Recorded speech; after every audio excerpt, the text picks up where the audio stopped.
Lisa Kaida from McMaster University. My presentation is titled From Adaptability to Vulnerability. The changes in admission criteria affect government-assisted refugees' participation in social assistance in Canada. This is a collaborative work with Fan Hao at Statistics Canada and Max Stick at McMaster and Statistics Canada. We're interested to know how changes in selection criteria of government-assisted refugees influence their use of welfare. In Canada, the current refugee selection is based on Immigration Refugee Protection Act, IRPA, which came into effect in 2002. Under IRPA, the selection criteria shifted from adaptability to vulnerability, meaning that refugees' ability to achieve economic independence was no longer a priority. Instead, people who are in need of protection, such as those with physical mental health concerns, experience of trauma, challenging family situations like lone parent families and large families are given a priority. And such high-needs refugees are mostly referred by international organizations like UNHCR. In Canada, government-assisted refugees are entitled to receive financial support from the government for the first 1 year as part of a resettlement program. If they don't achieve economic independence by the end of the first year, they switch to provincial or municipal social assistance program, like other immigrants and the Canadian-born. There is a concern that the high-needs government-assisted refugees who arrived after the introduction of IRPA may be using social assistance incomes longer than earlier cohorts of refugees. This leads us to ask the following two questions. First, are government-assisted refugees who arrived after IRPA more likely to depend on social assistance incomes than pre-IRPA government-assisted refugees?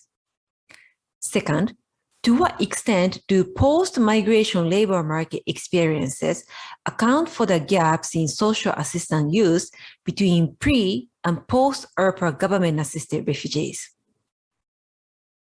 We're focusing on government-assisted refugees because it became clear from our preliminary analysis that this policy shift from adaptability to vulnerability didn't affect privately sponsored refugee, which is another category of resettled refugees in Canada.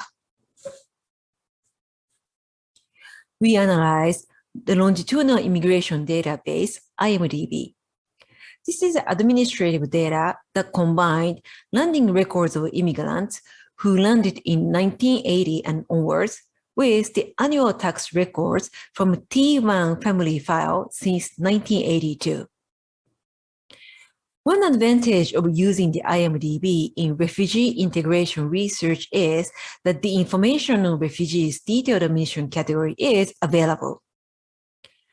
This contrasts with refugee integration research in other countries, when researchers sometimes need to infer the refugee population using the country of birth and year of arrival information.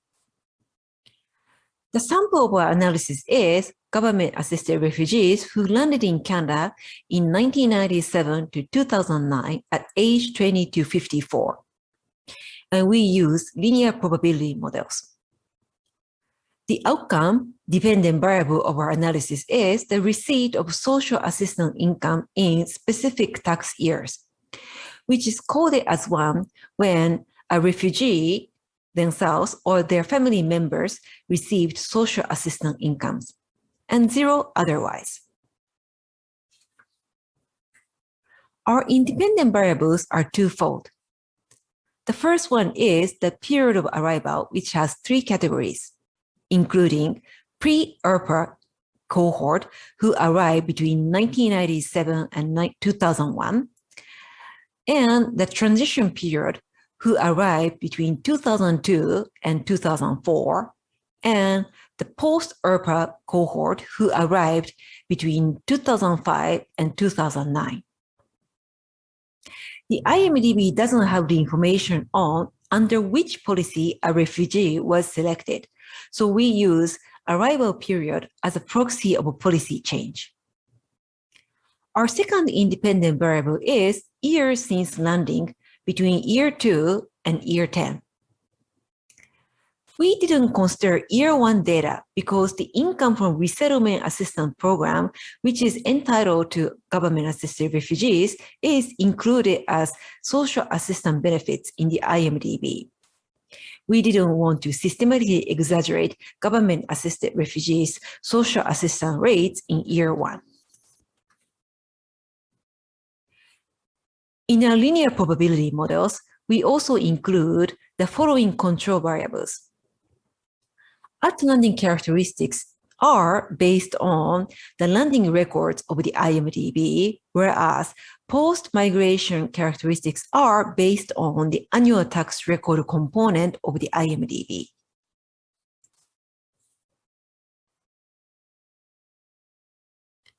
Now I'm moving on to the results.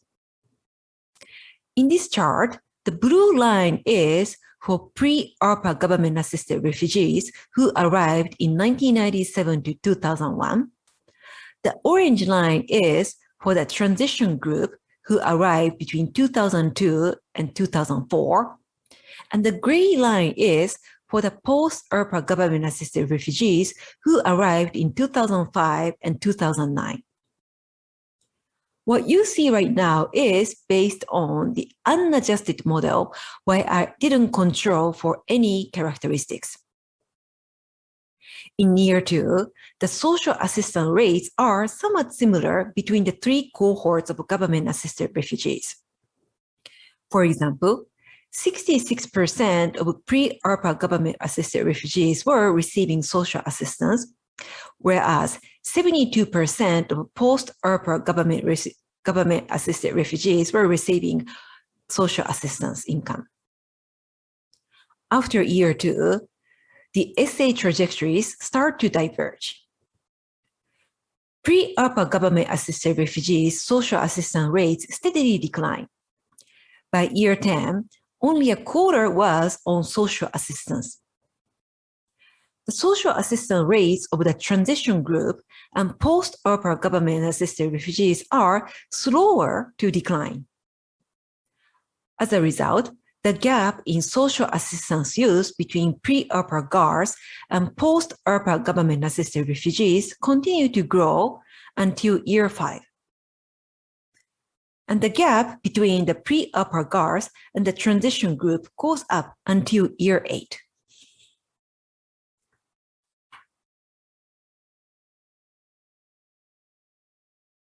However, by year 10, the social assistance gap shrinks between 10 percentage points.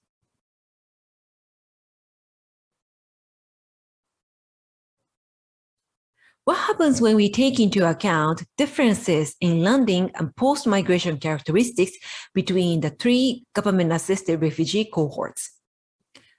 The social assistance gap between the pre-ARPA government-assisted refugees and the transition and post-ARPA groups narrows, especially when we control for their post-migration labor market characteristics.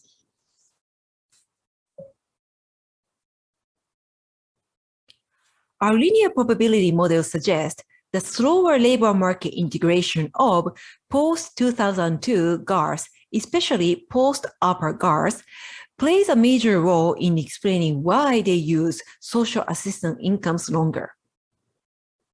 This chart shows the employment rates of pre-ARPA GARs in blue line, the transition group in the orange line, and post-ARPA GARs in the gray line during 2 to 10 years after landing. The employment rates of post-ARPA GARs steadily go up over the first 10 years, but it takes long to catch up to the pre-ARPA cohort.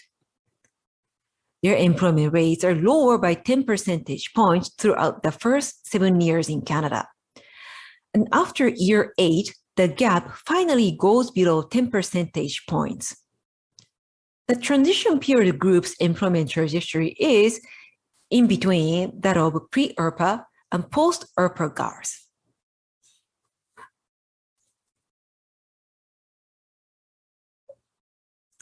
In conclusion, our study suggests higher social assistance rates of post-ERPA GARs in medium-term resettlement period between year 3 and 8. This is in line with the government's anticipated timelines of refugee self-sufficiency, which was revised from 1 year to 3 to 5 years after their arrival with the implementation of ERPA. We argue that this alignment of the empirical evidence and policy expectations should be clearly articulated to the public. What are the broad implications of our study for global refugee regimes? As seen in the UN Global Compact on Refugees, resettling refugees in high-income countries like Canada is an integral part of global burden and responsibility sharing of refugees. Our study shows that resettling high-needs refugees who are referred by international organizations like UNHCR is not a long-term burden on welfare states. This offers a positive evidence-based narrative on refugee resettlement. Such evidence-based narrative is important in the current global refugee regime where anti-refugee sentiments are brewing in many Western democratic countries.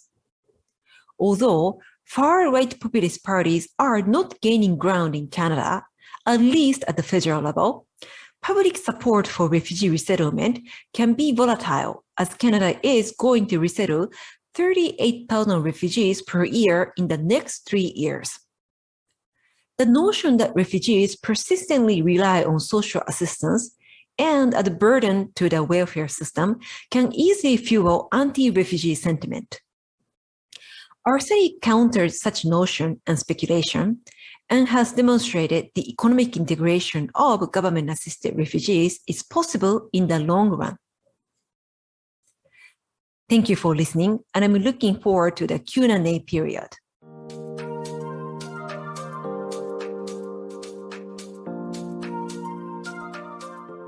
Hello. I'm really pleased to be here with you today. Thank you for inviting me, and thank you for listening. So the work I'm going to present today comes from a series of papers I have with two co-authors, Stacey Fitzsimmons and Mary Yoko Brannon, using research data center data, which we are so fortunate to have. Today, I'm going to tell you a bit about two of those papers. The first one is published and ready to go, and the second one is barely started. So the combination seems about conference presentation ready. So the first one deals with intersectional arithmetic, how gender, race, and mother tongue combine to impact immigrants' work outcomes. And the second one is a direct follow-up from the first, where we look at how settlement service provisions can maybe mitigate some of the employment issues faced by newly arrived immigrants. All right. So I want to talk to you about the first paper first. And this paper came out of sort of this popular lore story that we hear over and over again, that first-generation immigrants suffer for the sake of their children who then flourish. So first-generation immigrants have sort of poorer workplace outcomes, they work really hard, and then second-generation immigrants, their children, and then even their grandchildren flourish. Now, why do first-generation immigrants struggle? Perhaps through systematic and uncontroversial barriers such as language, credentialing, lack of insider cultural knowledge, limited access to social networks, and so on. Our first paper on immigrants in the labor market came out of a dichotomy between scholars in economics, like me, and scholars in management, as in my two co-authors. On one side, international management scholars often build arguments about the additional resources that individuals contribute to their organizations as a result of being immigrants, so that these immigrants are a real bonus for their firms, and they add all sorts of great skills to their firm and should therefore do better in the labor market than non-immigrants. Now, we labor economists on the other side commonly tell a story that is quite different. that structural barriers such as discrimination result in worse outcomes for individuals with an immigrant background rather than the better outcome envisioned by management scholars. Then we have this whole host of literature which looks at things like gender, race, language, and so on, and either in isolation or in combination also affect labor market outcomes. Now, in conjunction, or what we wanted to do was look at these other things like gender, race, and so on in conjunction with immigration status. We looked at labor market outcomes of immigrants through a lens of something called intersectionality. Intersectionality is very common in psychology, management, and sociology, but that phrase tends not to be used in economics. But it's based on the following idea. Human experiences are not shaped by a single factor working independently, but so like race or nationality or gender doesn't act all by itself, but it works in combination or concert with other characteristics of that individual to create a unique experience. The original conceptualization of intersectionality came from Crenshaw et al., and it was in work that found that the discrimination experienced by Black women was not the sum of discrimination experienced by women and the discrimination experienced by people who are Black, but rather a whole category unto itself. So, our first paper asks the question, how do labor market outcomes vary for groups of immigrants, descendants, and non-immigrants across all combinations of immigrant status, race, gender, and mother tongue? Does international, and then as sort of a caveat, does international orientation mitigate the outcome gaps across immigration status, race, gender, and so on? So there we're talking about the international orientation of the firm. Okay. So we use the WEST data, which is a joy, and it's linked to employee-employer data. It's getting a little old now, so I've tried to wring everything out of it I could before it was too old. It's got about 6,000 firms and 20,000 employees, and for this paper, our primary results come from the 2005 cycle. So there are 5 previous years of this data as well. And the WEST data allows us to look at the relationship between immigration status and all of our other intersectional variables and relate that to both annual salary and whether or not the employee is a supervisor or supervises others within their firm. And then we can control for all sorts of employee and firm level characteristics, which is quite fun. So, before we looked at our intersectional groups separately, we looked at individual characteristics directly. And we start out with a very basic regression and a very classic result. Here it is, you can see it on this slide. Relative to non-immigrants, first-generation immigrants earn less and are less likely to supervise others. That's that first row there. Where second-generation immigrants earn more money and are more likely to supervise others. So there's that story. First-generation immigrants suffer. Second-generation immigrants do better than both first-generation immigrants and non-immigrants. Okay, fine. But look what happens when we control for gender, whether or not they speak the same language or are working in their mother tongue, and if they are racialized or a person of color. Well then, now look, this first generation immigrant effect switches signs. When we control for these other things, our results change quite meaningfully. Now, first generation immigrants earn more than non-immigrants, and second generation immigrants still earn more than non-immigrants. So all else equal, women earn 13% less and are 3.8% less likely to be supervisors. Persons of color are 8% earn 8% less annually and are about 0.5% less likely to attain a supervisory position, and not working in your native language offers about a 7% penalty on wage and a 3% decline in the likelihood of supervising others. Okay. All right, so it looks like something's going on here. When we add in these controls, things change. So what happens if we look at this through our lens of intersectionality? Okay, we created 24 groups based on the possible combinations of immigration, race, gender, language, and examined how membership in each group affected annual salary, the probability of supervising others, holding constant this whole host of individual and firm level characteristics. We then calculated a predicted annual salary premium or deficit for each of our 23 groups, because our 24th group is our reference group, white male non-immigrants working in their first language or their mother tongue. Okay, what happens?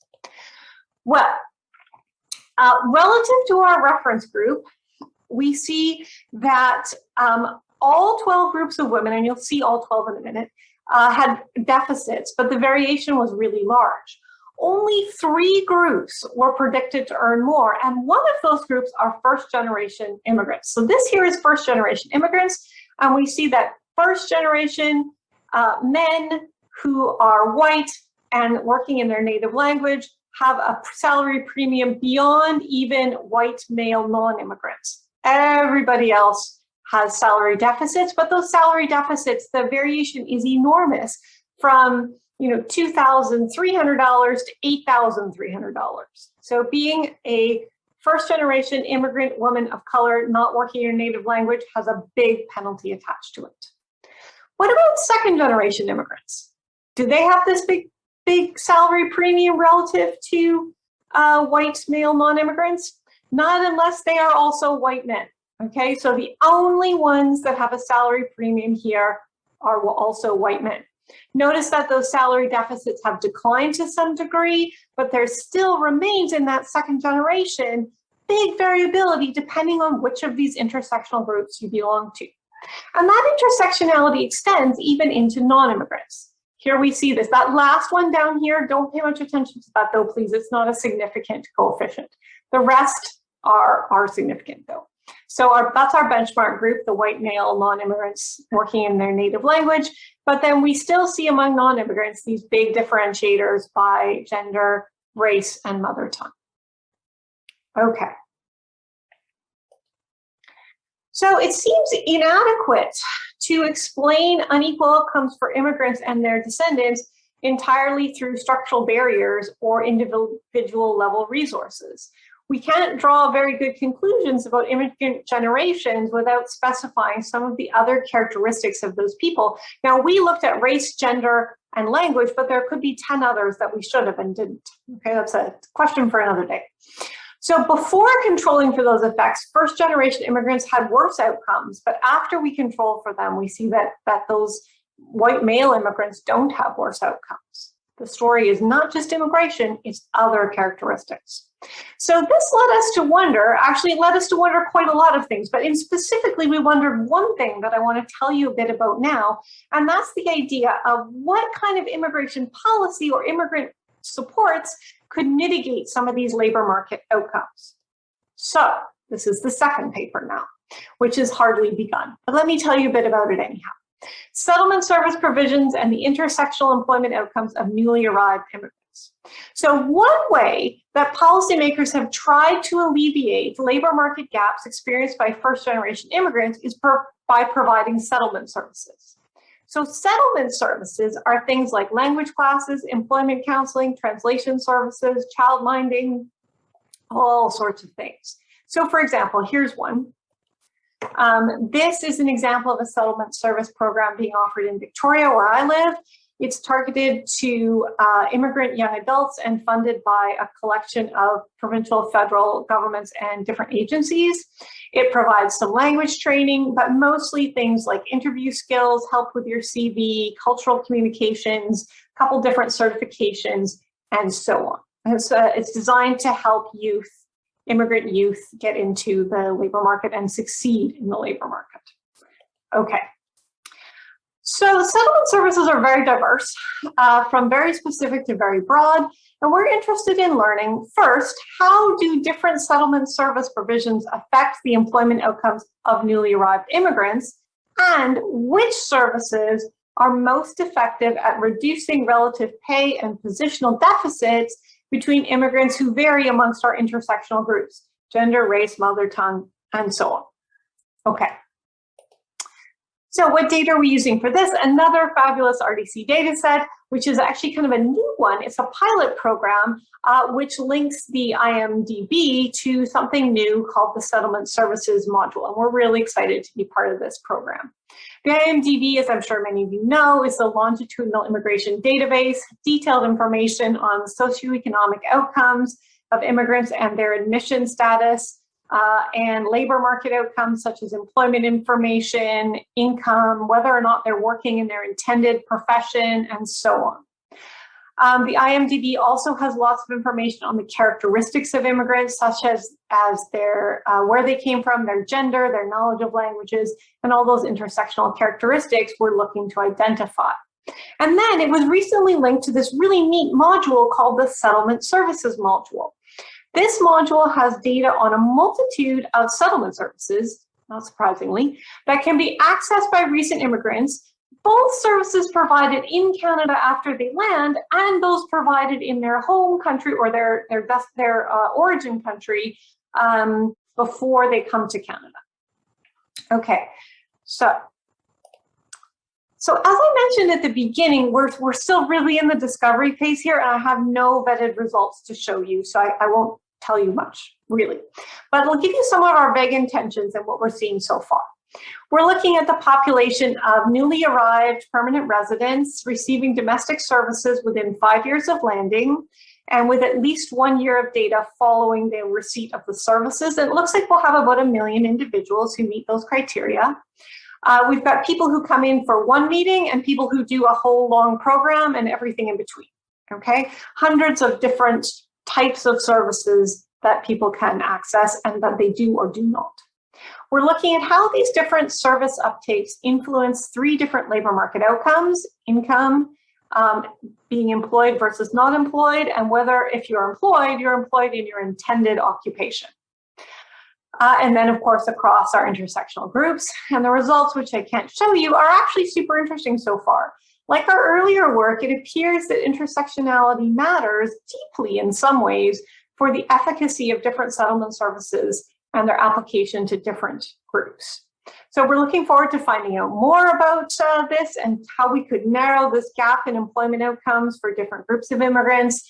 And we're really grateful to Statistics Canada and the Research Data Network for giving us access to this great program.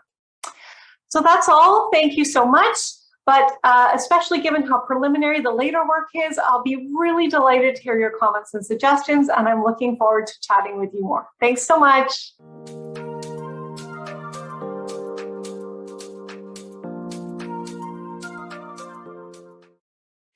Hi, everyone. First, I would like to thank CRDCN for inviting me to talk about my research today.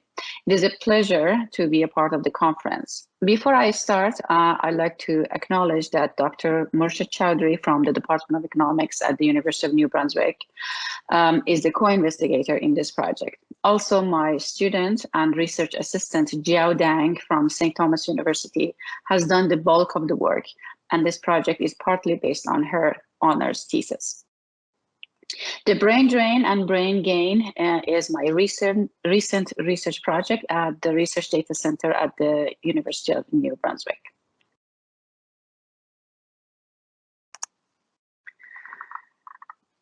I should thank the RDC for facilitating the research and providing us with the data sets. And I should note that this research is funded by NBIF Research Assistant Initiatives. This project is a work in progress, and it is the first phase of a larger project.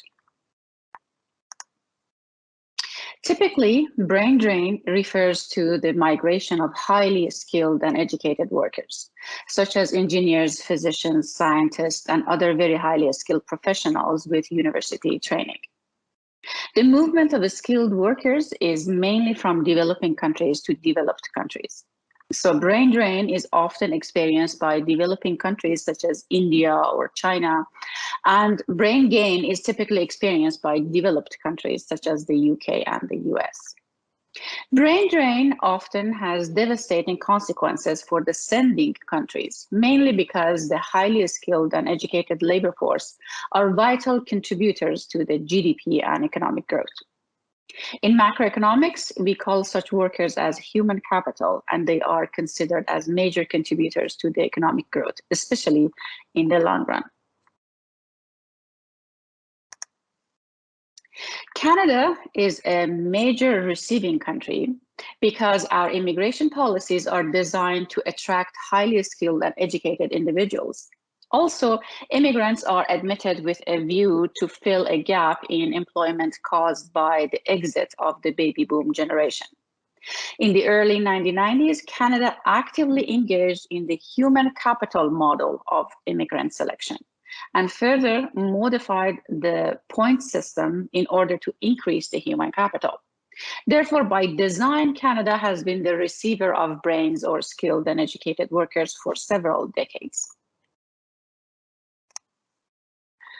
On the other hand, being one of the major brain receiving countries in the world does not mean Canada can steer clear of the brain drain issue. According to Xiao, Drew, and Murray study in 2000, during the 1990s, Canada suffered a net loss of skilled workers to the United States in several economically important occupations. The trend of southbound migration is especially prevalent among the better educated, highly income earners and individuals of prime working age. By the way, not only Canadian-born individuals immigrate, but also many of those who had migrated to Canada have left for the United States. Considering the trends in immigration and immigration, our study aims to investigate how Canada is affected by gaining and losing skilled workers. It is of great importance to examine the movement of brains to and from Canada in order to design viable policies to attract and retain the skilled workers. In our research, we look into the inflow of the skilled immigrants and the outflow of Canadian graduates in order to investigate the movement of the so-called brains in and out of Canada. Most of the literature on brain drain in Canada dates back to early 2000s. According to the literature, master's and PhD graduates are overrepresented among the graduates who move to the United States. Higher salaries were the main attraction reported by at least half of the graduates who moved to the United States. The number of university graduates coming to Canada is about 4 times as much as the outflow of university degree holders, however. We learned that the new immigrants are mostly young and highly skilled. Immigrants also represent more than half of the population in the core working age with at least a bachelor's degrees in the science, technology, engineering, and mathematics, or the STEM fields. Most studies focus mainly on the movement of human capital from Canada to the United States, while the increasing globalization today means Canada skilled workers are moving to other countries as well. Furthermore, there's a lack of research into the brain gain resulting from skilled and educated workers coming into Canada. For examining the outflow of skilled workers, we use data from Statistics Canada's National Graduate Survey, or NGS, for multiple years. We aim to identify major educational and demographic factors that influence the decision to move to the United States and also to other countries. In terms of analyzing the decision to move out of Canada, we developed 2 binary dependent variables. One, our first dependent variable takes the value of 1 if the individual was living in the US at the time of the interview, and 0 if not. We use the same technique for examining those who move to other countries. As our dependent variable is binary, we use probit binary model. We also utilize a set of educational and socio-demographic variables to study the outflow. The likelihood of deciding to move is modeled as shown in the slide. I should note that where possible, we looked at the possibility of those who choose to return, such as those who move back from the US to Canada. But I will not report on that here because I only have 15 minutes. For the inflow, we examined the Canadian population census for 2016 and provide descriptive statistics on education attainment and fields of study of new immigrants. We look into the inflow of skilled workers in the STEM fields in particular. We also are interested in examining the integration of newcomers with the background in STEM fields into the Canadian labor market. This is key because it is an important indicator of the effectiveness of the Canadian immigration selection model. Using Canadian census for 2016, we create a subset by keeping immigrants aged between 25 to 64 who studied in the STEM fields. We create 3 binary outcome variables corresponding to 3 levels of skill match. In our analysis, we pay special attention to the level of education, admission categories of immigrants, and the location of study.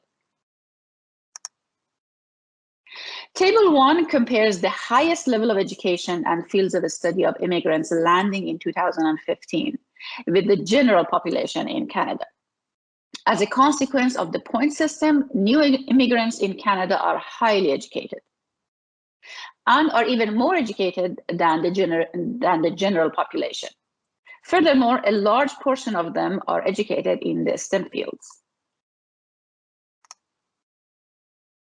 Half of immigrants landing in 2015 had bachelor degrees and higher, which is twice as much as the corresponding proportion among the general Canadian population. The most distinct difference can be seen in the percentage of master's and doctoral degree holders. Among immigrants admitted in 2015, the proportions of those who are qualified in physical and life sciences and technologies and mathematics, computer and information sciences exceeds the figures for the general Canadian population. These are the fields where Canada has increasingly lost its skilled labor to the United States. Focusing on the brain drain now, figure 1 shows the proportion of graduates living in the US versus in other countries by cohort. Canada not only loses its newly graduates to the United States, but also many graduates move to other countries, as can be seen in the figure. Looking at the level of education by country of residence, it is apparent from Table 2 that the tendency to relocate to the United States and to other countries was consistently stronger among graduates with university education. This is true in all 4 samples that we have examined. We have looked at the class of 2000 in 2002 and 2005, and we also have looked at the class of 2005 and 2010. Notably, a stark disparity can be observed in the proportion of PhD graduates. The increasing proportion of PhD graduates who relocate to the United States is much larger than the figure for those who stayed in Canada and those who moved to other countries. The United States remains as the main host country for Canada's best graduates, especially for doctoral degree holders. Now we focus on the field of study. Our findings align with preceding studies, as we found that an overwhelming proportion of graduates living in the United States across the examined cohorts were qualified in the STEM disciplines. It is evident from Table 3 that physical and life sciences and technologies saw a persistent drain of graduates to the United States. It is interesting that while the US appears to be the favorite destination for STEM graduates, those who studied arts, humanities, and social sciences were more attracted to other countries. In 2013, social and behavior sciences and law majors accounted for approximately 1/5 of the number of graduates having lived outside of Canada and the United States since graduation, followed by humanities and visual and performing arts and communication technologies. In addition, the Probit model given in Table 4 confirms the trends found through our descriptive analysis, that the higher the level of education, the greater the probability of moving to the United States.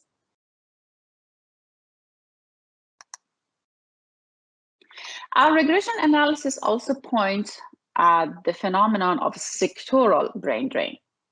Being trained in STEM fields, namely physical and life sciences and technologies, mathematics, computer and information sciences, and agriculture and architecture, engineering and related technologies, emerged as a major factor pulling Canadian graduates to the United States. We also examined many other factors, such as having received scholarships, enrollment status, major activity before enrolling in post-secondary program, province of the study, age, gender, and citizenship status. But I'm not going to cover those in order to save time. When it comes to the decision to move to countries other than the United States, education attainment also has a decisive effect. Similar to the case of graduates living in the United States, those who reported having lived in countries other than Canada and United States tend to be highly educated. I won't report the detailed table here, but having a doctorate raises the likelihood of having lived in other countries by 5.3 percentage points in 2002 and by 7.8 percentage points in 2013, making PhD graduates the most likely to migrate among people of different levels of education.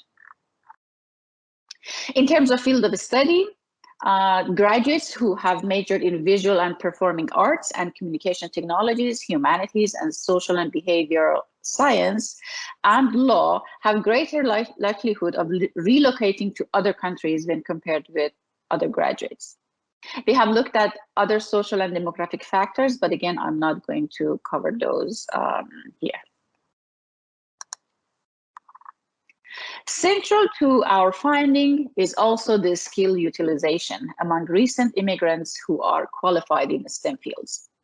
Compared with the base group of non-immigrants, being a principal economic immigrant increases the likelihood of being matched by 3.3 percentage points and decreases the likelihood of being mismatched or being out of job by 10 and 3.9 percentage points respectively.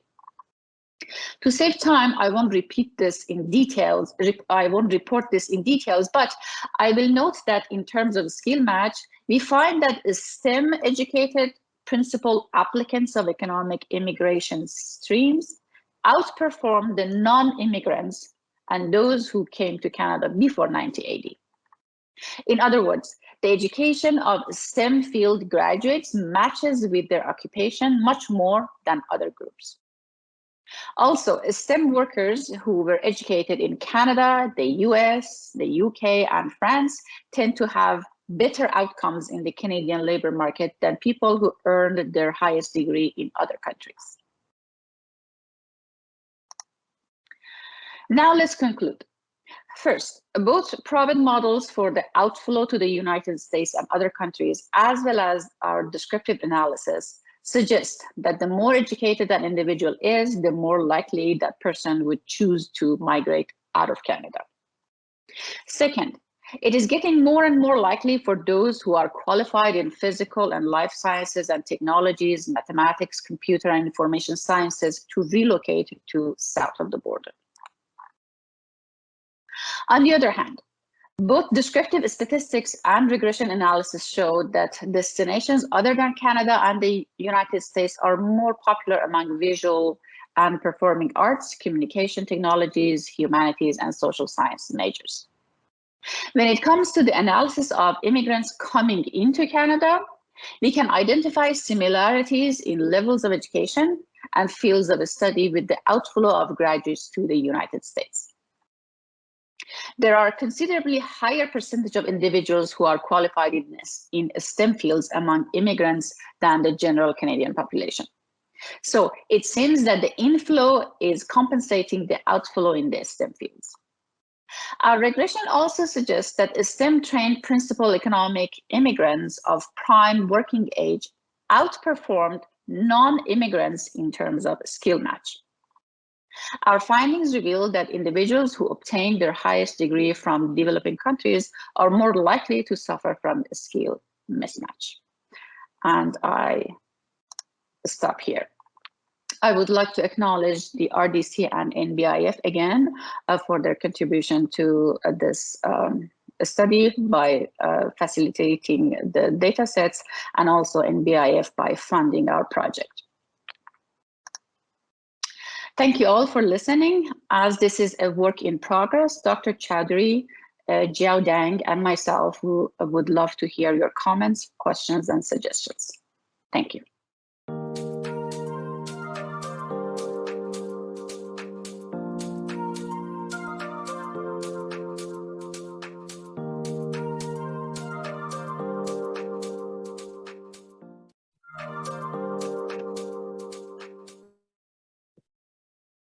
Well, hello everyone again. So great presentation.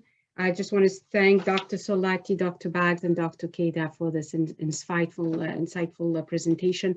I just want to take 2 minutes. I will take 2 minutes and give the chance for our participant to go and ask your question in the Q&A module, please, and highlighting some key elements from each of your presentation that I found very interesting. From Dr. Keda, I cannot say how important it is that the fact-based, the evidence-based narrative that you just showcased there, that the resettlement of high-need refugees referred by international organization is not a long-time burden on the welfare state.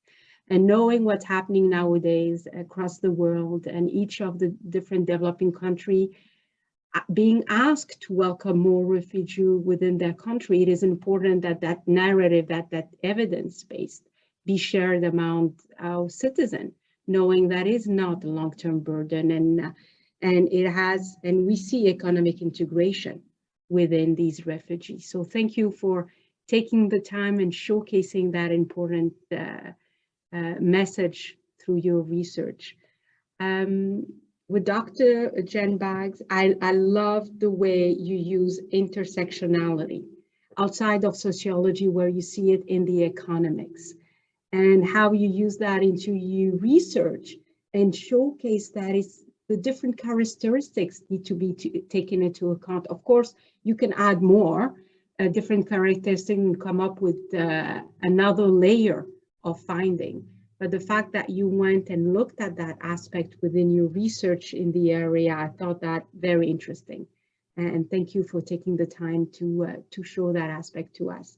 And thank you again, and I love that title, Brain Drain, Brain Gain, from Dr. Solati. Very interesting presentation. We saw, especially in the STEM, people going in the US, salary, we all guessed was the major driver to go south of the border. But also people also goes from other country when you do social arts. And what I found interesting, I just took some notes quickly, is the STEM trained principal economic immigrant, they outperform non-immigrant in terms of skill match. And that's really important. And I think your study is crucial for us to understand, because as a country, we're investing a lot in the research, in the training of our citizens and our graduates, and to see them go somewhere else, it's a loss for the country. So it's important to understand the root reason and understand the trend, so that we're able to attract and retain, because that's the competitiveness of Canada for the future. It's going to be even more crucial.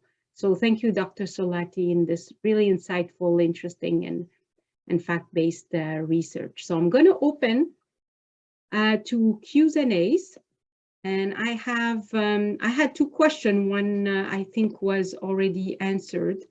So the first question, can you do the answer question tab to see the question? So it seems I need to read the first one. So the first question was for Professor Jen. Education profiles are very different between immigrants and Canadian by genders as well. Also, the education profile among the first and the second generation are different from Canadian too. Is there an education informant included in the model?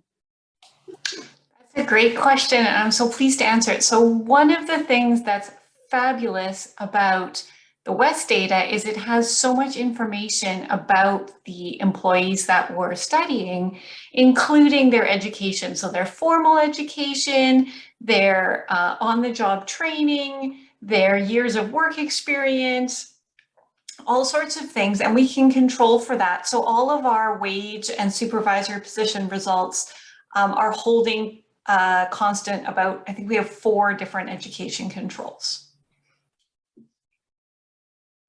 Staying with you, still Professor Bags, the other question for Mohammed Rahman is, would you please share how you measure supervisory position employment? Can we have any variable in the census that can correspond to your construction of supervisory position? I'm curious if the census data collects such information. So the variable we use does not come from the census, it comes from WES, and it's just a yes/no question that I can't remember the exact wording, but it's something like, do you supervise other employees in your work? And we generate a 0-1 with that. So I don't know if it has a parallel in the census, but I see that Anna in the chat, who would be much better suited to answer this than me, says to look for the occupations NOC and use managers. So.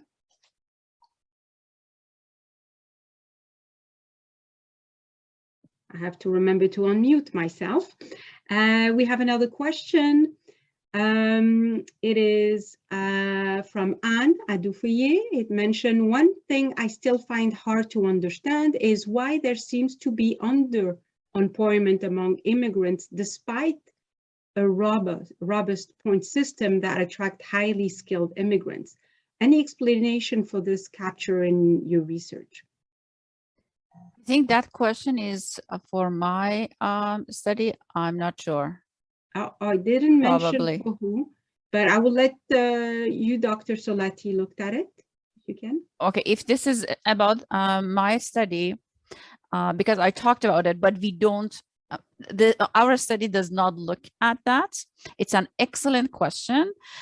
It's not the purpose of our study, but so far in our study, what I've learned is that many immigrants, although highly professional and highly educated and skilled, they need their credentials to be re-examined in order to find employment in Canadian labor market. Some fields do not have that are not that restricted. For example, some engineers may find it much easier to find a job in Canada compared to someone who has a law degree, for example, from another country. So my guess is the credentials and the licenses. Canadian labor market approves and accepts some, but does not approve and accept some others. So they have to go through training and upgrading their licenses and degrees in order to find employment in Canada, but some others don't. And so far we have learned that mostly those who find a job much easier are in the STEM fields. So if you have a degree in IT, you would find job much quicker in Canada. But if you have a degree in social sciences or something else, you might need to get a degree or license or upgrade yourself, and it would take longer for you to find employment in Canadian labor market. But Dr. Chowdhury can add to that if he thinks that I missed something. Okay. I think I'm fine. Yeah, thank you.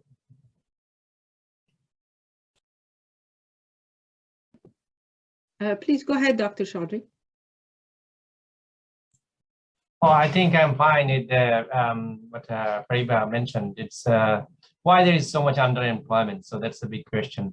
And it's quite interesting. In our study, we find that immigrants match better than even non-immigrants in terms of STEM field. It's just for economic class. So but matching job not necessarily tells you always about underemployment.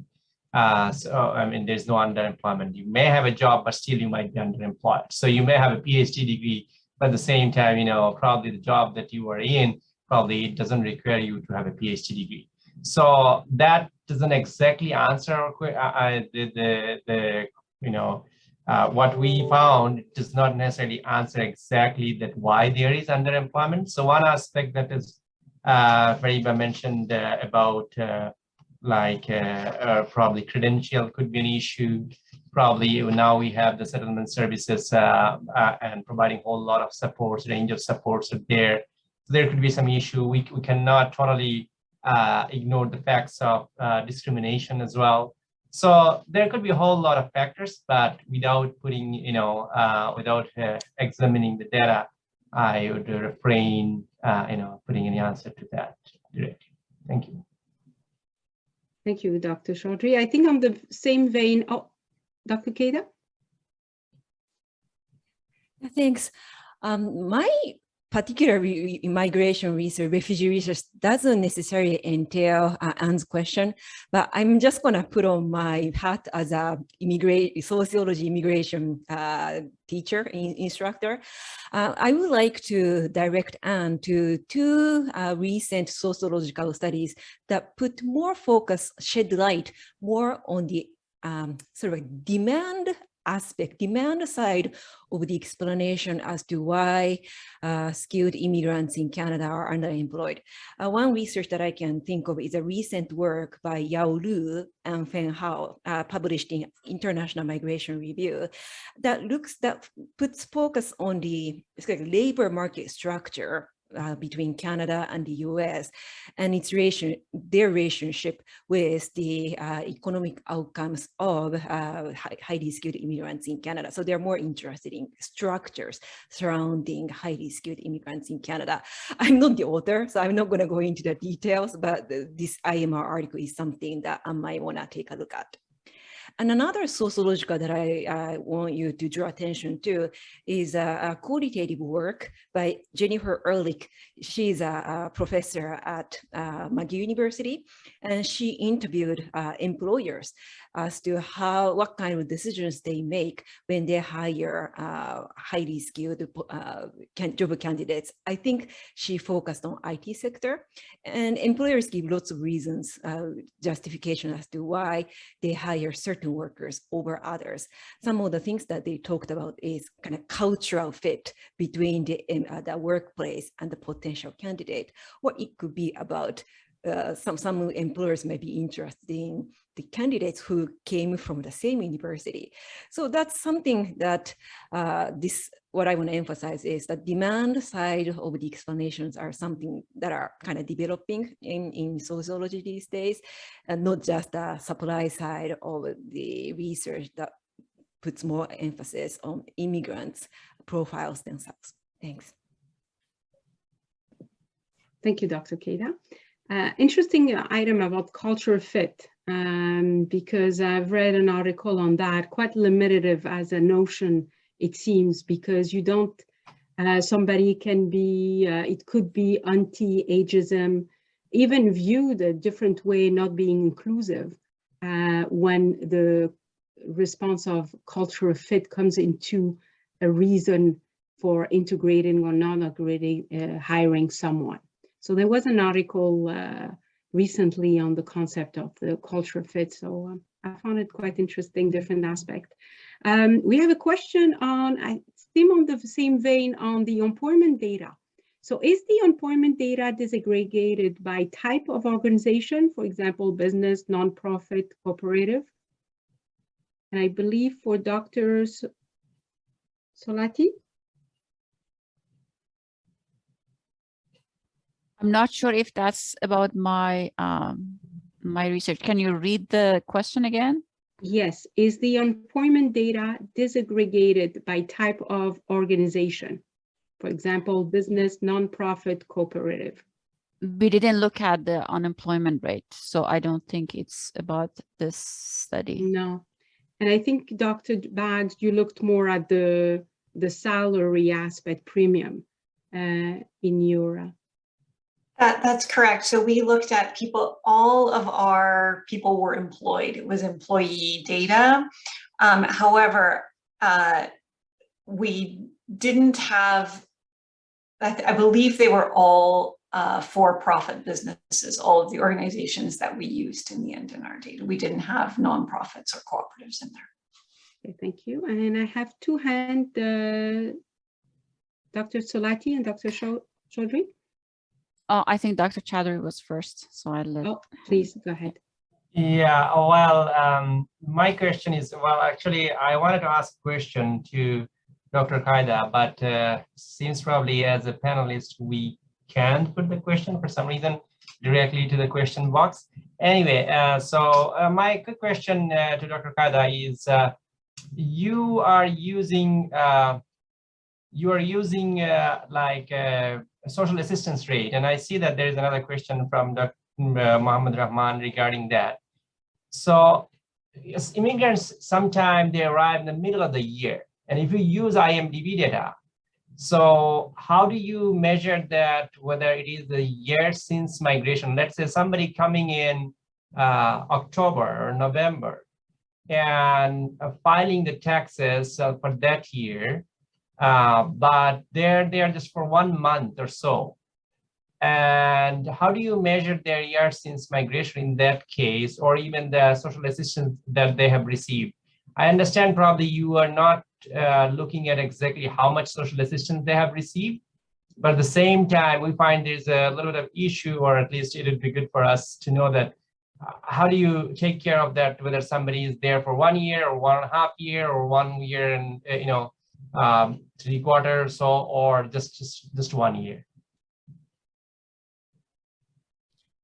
Thanks for your question, Murshid. And also, I would like to answer a question from Mohammed.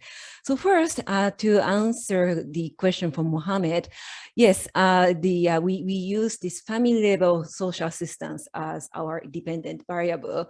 So whether if a government assisted refugee or their family received a social assistance income in a certain tax year, that's considered as receiving a social assistance income. And to sort of take into account that the social assistance income was a family level measure, we also controlled for family level characteristics in our regression model, such as family market incomes, or the presence of a spouse with positive employment income, or presence of a spouse in school, sort of a typical family level or spousal level variables that have been taken into account in previous research by Statistics Canada researchers. And to again, and moving on to the question from Murshid, yes, in our research, our refugees' first full tax year in Canada is counted as a first year 1 YSL, year since landing. And in our regression analysis, and as well as the slides that I showed in my recorded video, we show the results from year 2 on purpose, in the sense that in year 1, the government-assisted refugees are entitled to receive this resettlement assistance program financial support, which is counted toward the social assistance income in the IMDb. So that sort of systematically influence the rate of social assistance rates. So then that is the reason why our graph starts with year 2. Thank you. Thank you. So do we have any more questions? I think if anyone has any question, please put it in the chat.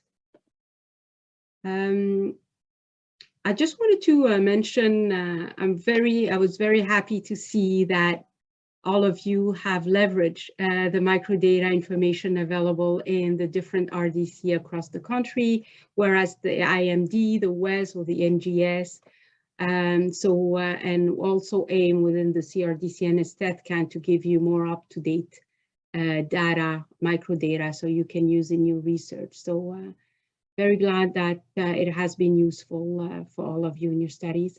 I see another hand still, Dr. Chaudhry. Yeah, it seems like we have few minutes, so I would like to take the advantage of these few minutes to ask a few questions to Dr. Kaida regarding these refugee things, because we are doing some primary data collection, particularly as I'm living in Fredericton. So we had an influx of refugee in 2015. Compared to the size of the city, we have a significant number, and we're doing a few things in that area. So in terms of this assistance program or your study, have you looked at kind of Canada-wide separation, like provincial level, like how long it requires for them to be in the assistance before moving into the full integration in the labor market, or anything in that regard, like geography or other characteristics? Thanks for your question, Marshall.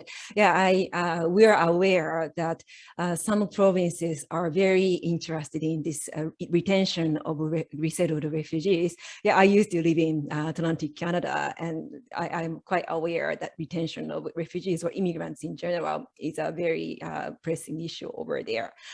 In this paper that we presented today, which is going to be published in International Migration soon, we didn't take into account this regional variation in the social assistance rates. But given the fact that IMDb is basically sort of a census of immigrants/refugees who arrived in 1980 and onward, it is quite possible we should be able to look at this regional variation rates, let's say Atlantic Canada versus Ontario versus Alberta versus BC and so forth.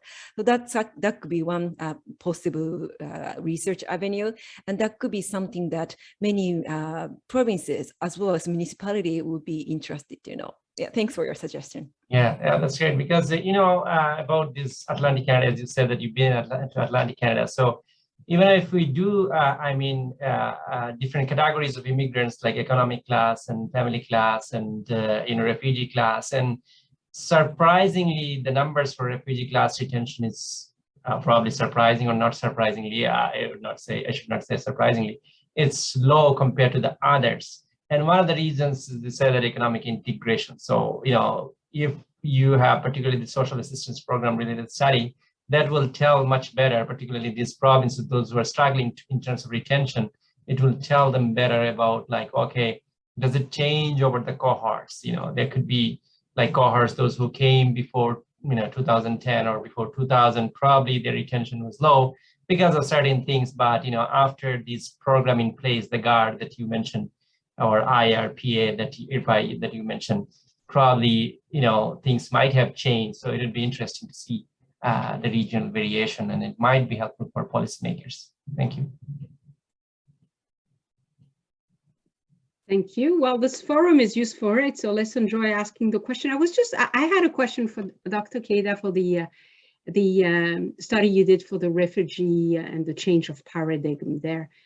Did you, or are you going to look in the future, because you have different, for the refugee, the vulnerable refugee coming in through international organization, what kind of skill set do they come with? Do you have people with certain education or literate, illiterate, different things? And then do you see a change or a difference between the different subgroups that might exist? Because I can assume it's an heterogeneous and very varied group, even if it's by vulnerable refugee. Is it something you're going to be looking at in the future, or has it been looked at?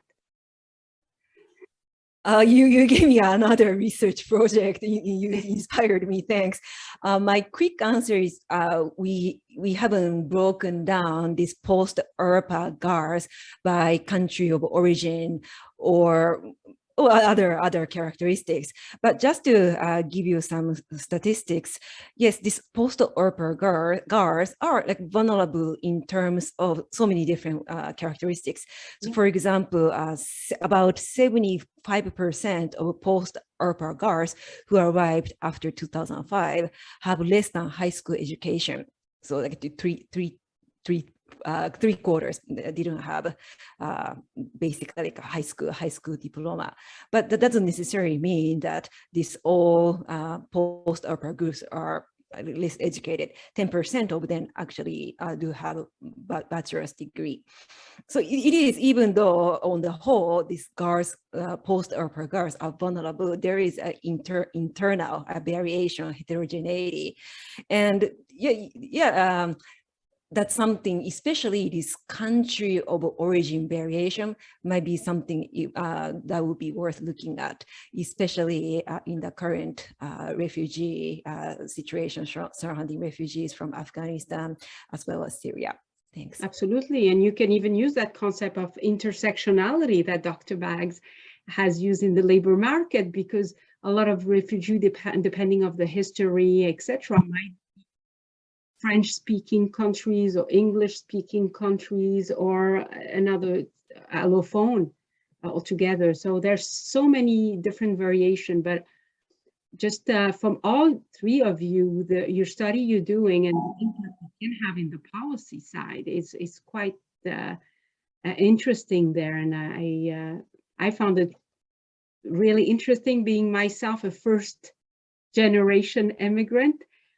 Reading and looking at your video and your research, I did find it quite interesting. So I wanted to say, I don't think we have more questions. So before closing it, I want to thank you again, each one of you, for your presentation, your time. You've been quite generous with your time and your presentation. I want to thank the participant also for being there and taking the time to ask the questions.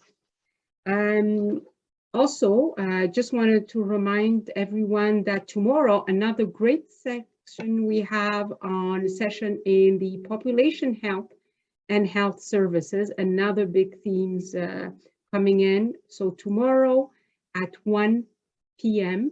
If you didn't have a chance to register, I will invite you to do so. There's still space and it's all virtual. So we're not limited. You can go ahead and register because it's going to be another interesting discussion. So thank you everyone for attending. Thank you for our esteemed panelists for your presentation. And thank you CRDCN for organizing the conference. Merci à tous. Au revoir. Thank you. Bye.